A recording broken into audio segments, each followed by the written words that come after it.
Prelims वाले तो अपनी प्रिपरेशन पूरे जोरों पे कर रहे होंगे एज लाइक मी। तो आज बात करेंगे 2023 के लिए स्ट्रेटजी पे। देखो वैसे तो मैंने ऑलरेडी वीडियो बनाई हुई है स्ट्रेटजी पे, बट फिर भी न्यू टॉपिक है तो हो सकता है कुछ बच्चे न्यू हैं जिन्होंने पहले वीडियो ना देखी हो वो आज देख ले। सबसे पहले बात करते हैं 2023 के एग्जाम की स्ट्रेटजी के बारे में, उसके बाद मैं आपको बताऊंगी कि कैसे आपको उसको फॉलो करना है। देखो होता क्या है, मान लो हो सकता है आपने पहले से प्रिपरेशन स्टार्ट कर दी हो, क्योंकि कुछ बच्चे जनवरी से करते हैं, लेकिन मैंने जो प्रिपरेशन की थी वो अपनी इसी तरह की थी, मतलब ईयर के मिड से, क्योंकि तब भी आपको एक साल मिल जाता है और एक साल मुझे लगता है कि इनफ है प्रिपरेशन के लिए, मतलब सिलेबस कवर करने के लिए। बाकी आईएएस तो कुछ लोग ऐसे होते हैं 8-9 साल में भी नहीं बनते, कुछ होते हैं 6 महीने की प्रिपरेशन में बन जाते हैं। वो आपके माइंड के ऊपर, आपके थॉट्स के ऊपर डिपेंड करता है। तो लेकिन सिलेबस कवर करने की बात है, सिलेबस आपका इजीली कवर हो जाएगा अगर आप मेरे द्वारा बताई गई स्ट्रेटजी को फॉलो करेंगे और चलेंगे। ज़रूरी नहीं है आपको मेरे ग्रुप में ही ऐड होना है। जिसको फाइनेंशियल प्रॉब्लम है वो यहाँ पे भी पढ़ सकता है, यहाँ पे भी टाइम पे मेरी वीडियोस आती रहेगी और प्रीलिम्स के बाद में तो आपको अल्टरनेट डेट पे ही वीडियो मिलती रहेगी, जैसे हर थर्ड डे। अभी तो एग्ज़ाम की वजह से अब वीक में ओनली 1 या 2 ही वीडियोज़ आ रही है।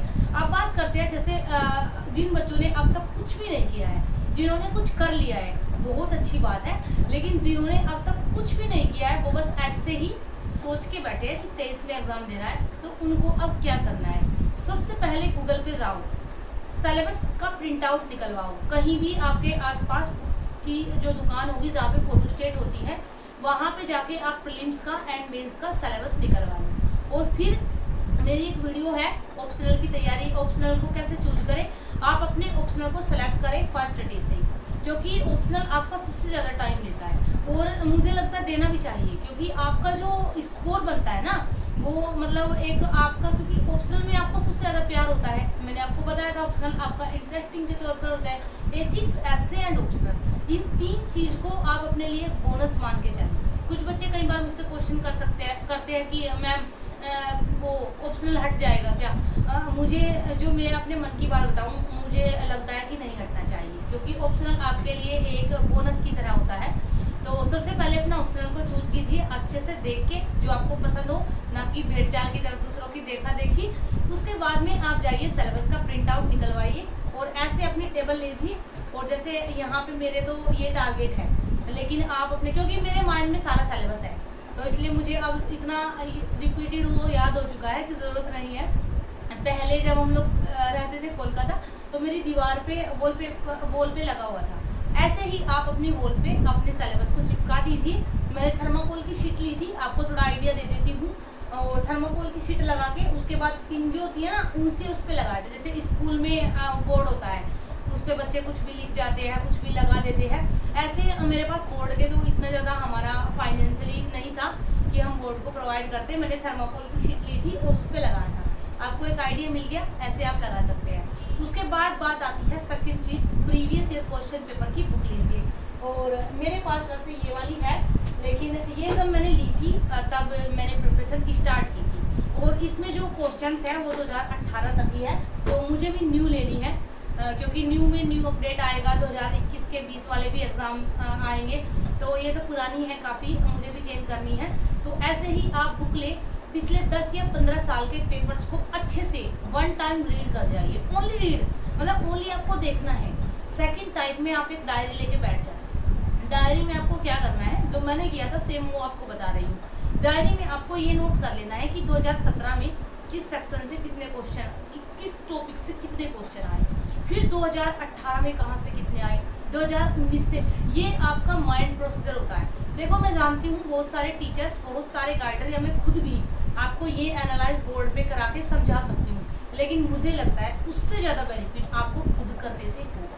वैसे मैं करके दे दूँगी, लेकिन अगर आप खुद करेंगे तो उसका बेनिफिशियल आपको अपने माइंड में अलग ही दिखाई देगा, क्योंकि जब आप किसी चीज़ को रिकॉल करते हैं ना तो वो आपके सबकॉन्शियस माइंड में सेट हो जाती है। आप प्लीज़ मेरी बात को बिलीव करो, लोगों की देखा देखी या भेड़ चाल में मत जाओ, रियलिटी में जियो। और ये चीज़ें मैंने रियल जो आईएएस बन चुके हैं उनसे सीखी है, निशांत जैन भैया से सीखी है और एक गौरव भैया है उनसे सीखी है।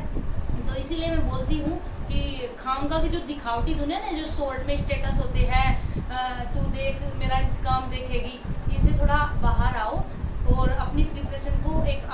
मान के रियलिटी में जी के करो।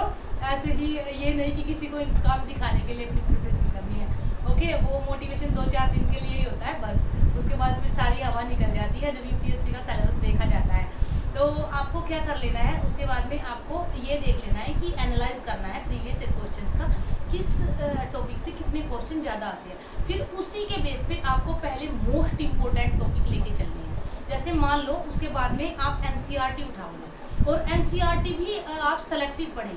मैं नहीं बोलूँगी कि आप 6 to 12 पढ़ें, क्योंकि अगर आप 6 to 12 पढ़ेंगे तो मान लीजिए आपके 6 मंथ तो उसी में निकल जाएंगे और एग्ज़ाम में है अभी ओनली 1 ईयर। उसी को टारगेट करते हुए आप सेलेक्टिव पढ़े।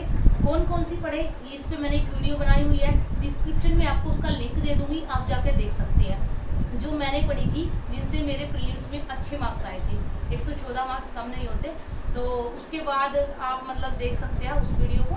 और ज़रूरी भी नहीं है आपको 98, 99 पे भी मेरिट लग जाती है, उतने काफ़ी है। तो आपको केवल एक एग्ज़ाम क्लियर करना है, ना ही आपको इतिहासकार बनना है, ना ही आपको राजनीतिज्ञ बनना है, आपको IAS बनना है। तो जो उसकी रिक्वायरमेंट है उसी के अकॉर्डिंग पढ़े। सीधा ही हवाओं में जाके ये ना सोचे कि हमें ही जाके उत्खनन करना है हड़प्पा सभ्यता में और हमें ही वहाँ से खोज के लाना है कि हमने ये खोज लिया। वो खोज लोगे तो फिर आप साइंटिस्ट बन जाओगे, IAS नहीं, है ना। तो उसके बाद में आपको 3 मंथ में डिवाइड कर लेना है। अभी करना है जून से ही, बिल्कुल। आप ये जो मैंने काम बताया ना अपना इसके प्रीवियस क्वेश्चन वाला सिलेबस वाला, ये ख़त्म कीजिए आप 23 डेज में। उसके बाद में आप जून से लग जाइए अपनी प्रिपरेशन में और 3 मंथ में या 2 मंथ में बांट लीजिए अपनी अक्षमता के अकॉर्डिंग। क्योंकि होता क्या है, मैंने बांट लिया था 2.5 या 3 में, और उसमें मैं आपको खुद बता रही हूँ। अभी बच्चे मुझसे एक्सक्यूज़ बोलते हैं कि 3 मंथ में क्लियर हो जाएगा क्या। 3 मंथ में मैंने स्पेक्ट्रम को कवर अप करके उसके 3 रिवीजन कर लिए थे। तो आप लोग ये बातें कैसे बोलते हो कि 3 मंथ में हो जाएगा क्या। अच्छी बिल्कुल हो जाएगा। ऑप्शनल को मैंने रिवाइज भी कर लिया था, तो आप करके तो देखिए। लेकिन बस एक चीज़ माइंड में रखिए, कॉन्टिन्यूटी रखनी है। ये नहीं है कि आपने आज पढ़ लिया और कल आप नहीं पढ़े, आज आपने 16 घंटे पढ़ लिया, कल आप खराटे ले रहे हैं, ऐसा आपको बिल्कुल नहीं करना है। अगर आप कॉन्टिन्यूटी से पढ़ेंगे ना, भले ही आप 6 घंटे पढ़े, 5 घंटे पढ़े, ना तो आप कभी भी डिमोटिवेट होगे, ना आपको अपनी स्टडी छोड़ने का मौका मिलेगा, ना मन करेगा, और आप मतलब डेली ग्रो अप करते जाएंगे।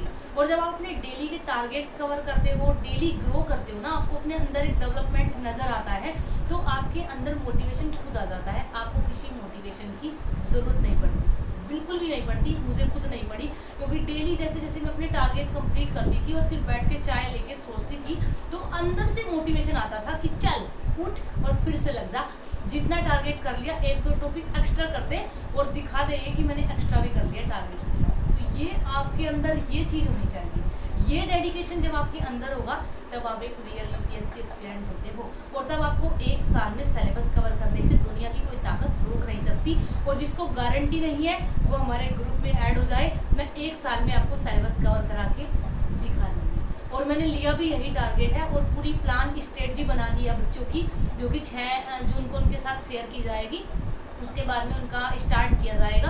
आंसर राइटिंग की अब मैं बात करूँगी बाद में। तो उसके बाद जैसे 3 या 2 मंथ में लेके आप उनको कवर अप कर लेंगे। उसके बाद में जैसे ही आपका GS1 कंप्लीट होगा, या फिर मान लिया आपने आर्ट एंड कल्चर शुरू किया है और उसका आपने मूर्तिकला पढ़ लिया है, तो मूर्तिकला की आंसर राइटिंग स्टार्ट कर दीजिए। बिल्कुल इसलिए कर दीजिए क्योंकि जितनी प्रैक्टिस करेंगे, देखो कुछ बच्चे मैंने देखा है मुझसे, जो मैं बताती हूँ ना कि क्या करें, उसको भी ये बोलते हैं कम्युनिटी पोस्ट पे डाल दो। क्यों भाई, तुम उसको भी कम्युनिटी पोस्ट पे डलवा रहे हो, तुमसे लिखा नहीं जा रहा है, तो तुम यूपीएससी के 20 क्वेश्चन लिखने के बारे में सोच भी कैसे रहे हो। डिमोटिवेट नहीं कर रही हूँ, लेकिन आईना दिखा रही हूँ सच्चाई का, है ना। आपको सिलेबस नहीं लिखा जा रहा है, आपको हर चीज़ का PDF चाहिए, तो आपने सोच कैसे लिया कि आप आंसर राइटिंग करेंगे। उंगलियां सूज जाती है जब आप एक दिन में 3 पेपर लिखते हो ना। मैंने एक दिन में 40 क्वेश्चन की प्रैक्टिस की है, मेंस के और प्री के बीच में। जो प्री के और मेंस के बीच का टाइम होता है, उसमें मैंने 2 पेपर्स की तैयारी की है। जैसे एक दृष्टि से क्वेश्चन उठा लिए, 10 वेबसाइट से 10 विजन के उठा लिए, कॉल करके कहीं से PDF निकाल लिया, प्रीवियस ईयर के क्वेश्चन पेपर निकाल लिए और सबको लिखना स्टार्ट कर दिया। भले ही गलत हो सही हो, आपको डे बाय डे इम्प्रूव नजर आएगा। और मेरे तो क्वेश्चन चेक करने वाला कोई नहीं था, क्योंकि देखो सबकी फीस इतनी हाई फाई थी जो कि हम प्रोवाइड नहीं करा सकते थे। जबकि अगर आप मेरे साथ आंसर राइटिंग करते हैं तो आपकी ओनली 200 रुपये पर मंथ होगी, जिसमें आपको अच्छे से प्रॉपर आंसर राइटिंग कराई जाएगी। और जो मेरे ग्रुप के बच्चे हैं वो तो करेंगे ही, क्योंकि मुझे पता है वो खुद उनको मुझ पर बिलीव है, तभी उन लोगों ने ग्रुप में ऐड किया है। तो उनके लिए 200 रुपये पर मंथ इतनी बड़ी बात नहीं है। और फर्स्ट डे से मैं नहीं बोल रही हूँ, लेकिन जैसे ही आपका एक टॉपिक कवर हो जाता है, मान लो आपने 1 जून से स्टार्ट किया, 5 से किया, 6 से किया, आपने 10 से किया, तो 20 दिन बाद आप मान लीजिए कि आपको आंसर राइटिंग स्टार्ट कर देनी है। जब आपका एक टॉपिक कवर हो जाए, आपने मूर्ति कला अगर कवर कर लिया तो मूर्ति कला से रिलेटेड जितने भी क्वेश्चन बन सकते हैं बनाइए और लिख डालिए। ये होती है आंसर राइटिंग प्रैक्टिस। और आप देखने के लिए वैसे बहुत सारे टीचर्स हैं जो आंसर राइटिंग वगैरह मतलब थोड़ा इसकी हिंट देते हैं कैसे करें, उनको भी देख सकते हैं। एंड जल्द ही मैं भी एक वीडियो बनाने वाली हूँ कि आंसर राइटिंग कैसे करें, किन किन पॉइंट्स का ध्यान रखें और कैसे अपने आंसर का निष्कर्ष लिखते हैं और कैसे उसका जो मेन बॉडी स्ट्रक्चर होता है उसको डालते हैं, वो मैं भी सिखाऊंगी। लेकिन अगर आप चाहें तो तब तक किसी और का देख सकते हो, क्योंकि अभी मेरे पास टाइम कम है, अभी भी वीडियो नहीं बनाऊंगी। उसके बाद में आंसर राइटिंग हो गई, उसके बाद में लास्ट के जो 3 मंथ्स आ गए। वैसे तो पूरे साल आप प्री प्लस मेंस की इंटीग्रेटेड तैयारी कीजिए। सपोज कीजिए ये वाली मैगजीन है, मैं आपको थोड़ा सा सिखा देती हूँ ऐसे वीडियो में। सपोज कीजिए ये वाली मैगजीन है, तो इसमें आप ऐसे कीजिए, जो आपको प्री के लिए लग रहा है उसको आप ओनली हाईलाइट कीजिए। और जो आपको देखो मैंने यहाँ पे लिखा है हाईलाइटेड पार्ट फॉर प्री, तो अब मुझे पता है कि मुझे ओनली इसको ही रिविजन करना है, बाकी सारा कंटेंट मेंस के लिए है, इसको मैं प्री के बाद करूँगी। तो ऐसे ही आपको अपने नोट्स या मैगजीन जो भी है उसको डिज़ाइन देना है। अब बाहर उस पर लिख डालिए प्री के लिए आपने क्या किया है, उसमें मेंस के लिए आपने उसमें क्या किया है। ये आपका काम पूरे साल चलता रहेगा, पूरे साल का आपका प्रोसीजर होगा, जिसको लास्ट टाइम में जब एग्जाम टाइम प्री टाइम होता है, प्री से पहले पूरे साल आपने प्री और मेंस दोनों की इंटीग्रेटेड तैयारी कर ली। जब आपका मेंस प्री का टाइम आ जाता है तो फिर आप प्री पे फोकस हो जाइए। फिर आप उठा लीजिए अपनी टेस्ट सीरीज किसी भी कोचिंग सेंटर की। अगर आपके पास बहुत सारे पैसे हैं तो आप ऑनलाइन ले लीजिए, फुल लेंथ टेस्ट विजन के भी आते हैं, इनसाइट के भी आते हैं।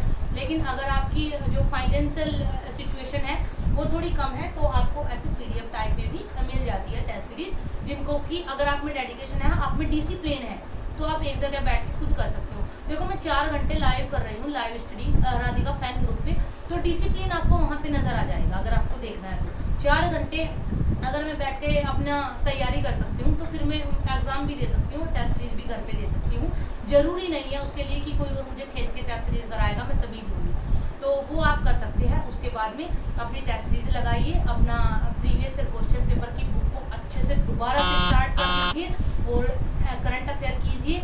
बजट एंड इकोनॉमिक सर्वे आपका तब तक आ जाता है, सारी करंट अफेयर को रिवीजन कर डालिए और स्टैटिक का जो पार्ट होगा आपका उसको रिवीजन कीजिए। NCERT के नोट्स मैंने नहीं बनाए, मैंने बाद में एक बुक ली थी जो कि NCERT का सार है, नोट्स फॉर्म में है, मैंने उसके बाद उसी को मल्टीपल रिवीजन दिया। एक बार ओनली थोड़ा थॉट के लिए NCERT को पढ़ा था, क्योंकि मेरा साइंस बैकग्राउंड रहा है, सिर्फ इसलिए। अगर मैंने BM में किया होता तो मैं तब उनको भी नहीं पढ़ती।